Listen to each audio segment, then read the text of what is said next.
Capítulo 8.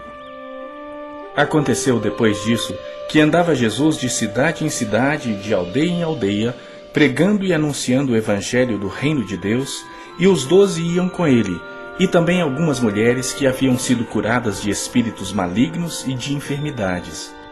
Maria, chamada Madalena, da qual saíram 7 demônios, e Joana, mulher de Cusa, procurador de Herodes, Susana e muitas outras, as quais lhe prestavam assistência com seus bens. Afluindo uma grande multidão e vindo ter com ele gente de todas as cidades, disse Jesus por parábola: Eis que o semeador saiu a semear. E ao semear, uma parte caiu à beira do caminho, foi pisada e as aves do céu a comeram. Outra caiu sobre a pedra, e tendo crescido, secou por falta de umidade. Outra caiu no meio dos espinhos, e estes, ao crescerem com ela, a sufocaram. Outra, afinal, caiu em boa terra, cresceu e produziu a 100 por 1. Dizendo isto, clamou: Quem tem ouvidos para ouvir, ouça. E os seus discípulos o interrogaram, dizendo: Que parábola é esta?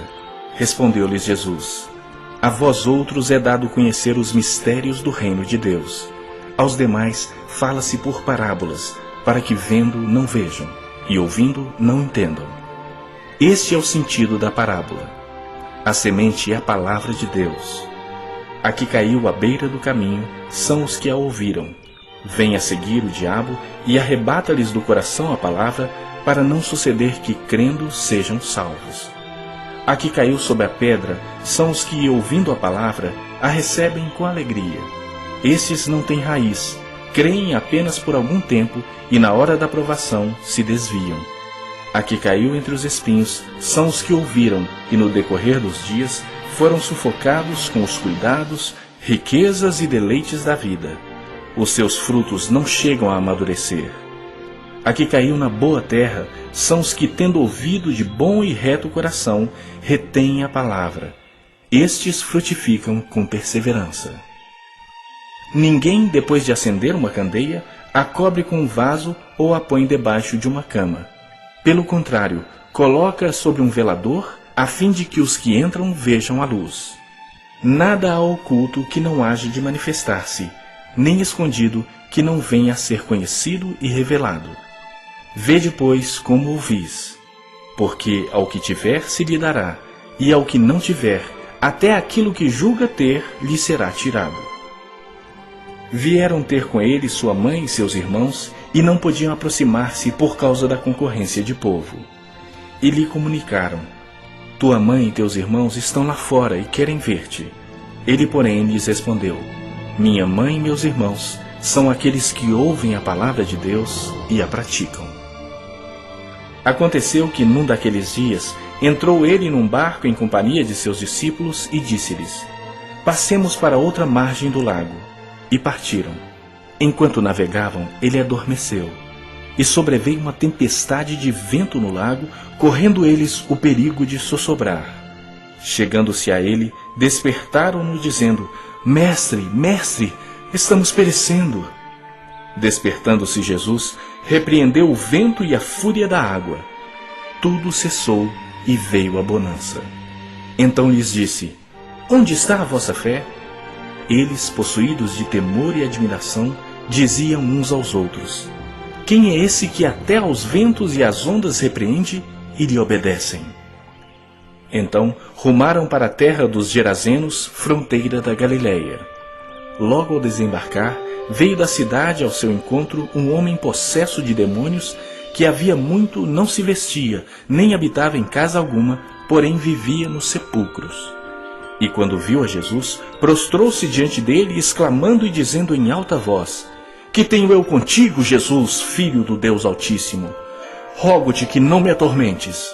Porque Jesus ordenara ao espírito imundo que saísse do homem, pois muitas vezes se apoderara dele. E embora procurassem conservá-lo preso com cadeias e grilhões, tudo despedaçava e era impelido pelo demônio para o deserto. Perguntou-lhe Jesus: Qual é o teu nome? Respondeu ele: Legião, porque tinham entrado nele muitos demônios. Rogavam-lhe que não os mandasse sair para o abismo. Ora, andava ali pastando no monte uma grande manada de porcos.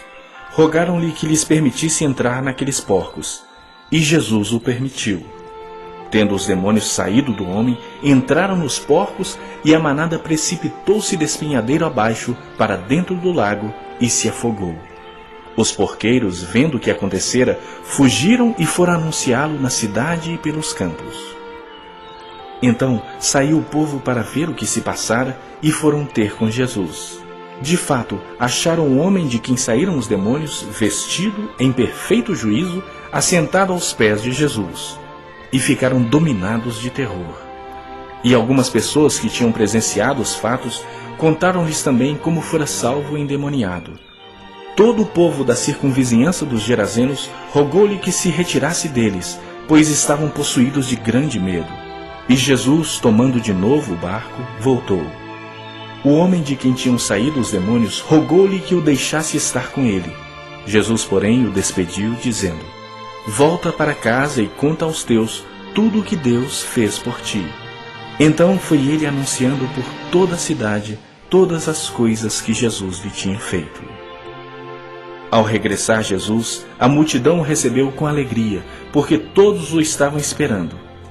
Eis que veio um homem chamado Jairo, que era chefe da sinagoga, e prostrando-se aos pés de Jesus, lhe suplicou que chegasse até a sua casa, pois tinha uma filha única de uns 12 anos, que estava à morte. Enquanto ele ia, as multidões o apertavam.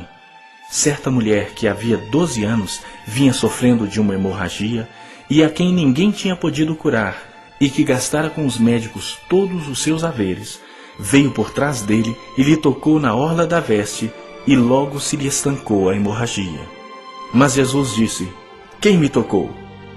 Como todos negassem, Pedro com seus companheiros disse: Mestre, as multidões te apertam e te oprimem, e dizes: Quem me tocou?